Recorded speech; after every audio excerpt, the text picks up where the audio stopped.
in that same division, NFC North. There had been so much strangeness between the Vikings and Danielle Hunter. Now, look, he was due to make $5.5 million this year, and I don't know how that ever came to be. They reconfigured his contract last year. Why in the world did they leave a salary of $5.5 million? For a great pass rusher, it's an insult.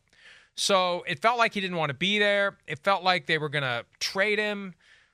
He had been holding in. He hadn't been practicing. Coach Kevin O'Connell had been talking about it. And then a report emerged on Saturday that they've been trying to trade him. And then, boom, out of nowhere, they work out a one-year deal, $17 million guaranteed, earns up to $20 million, gets an $11.5 million raise at a minimum.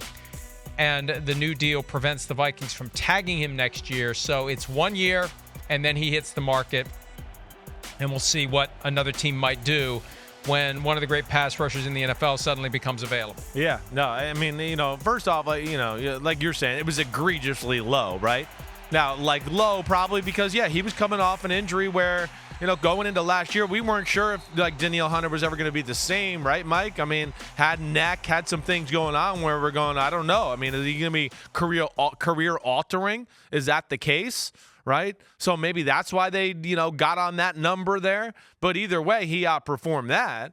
And was arguably the best pass rusher on your football team last year. And you look at your team in general, too, there in Minnesota. And, it's your team there, Mike Florio. You just went, damn, without Danielle Hunter, that defense would scare me in a not good way. Right? I mean, we've talked about this a little bit. Marcus Davenport, they signed him in free agency. That's a good player, but he's had injury issues. Man, he gets hurt week 2 or 3 and is out for a significant amount of time, and you have no Danielle Hunter on the roster? Damn that. They're never going to get pressure on the quarterback. I mean, poor Brian Flores, the new D coordinator there, he'll have nobody. So this gives them something there, and gives Danielle Hunter the pay he deserves, and we'll see if he can capitalize that and make it into a long-term deal somewhere, maybe the Vikings next year, but somewhere nonetheless.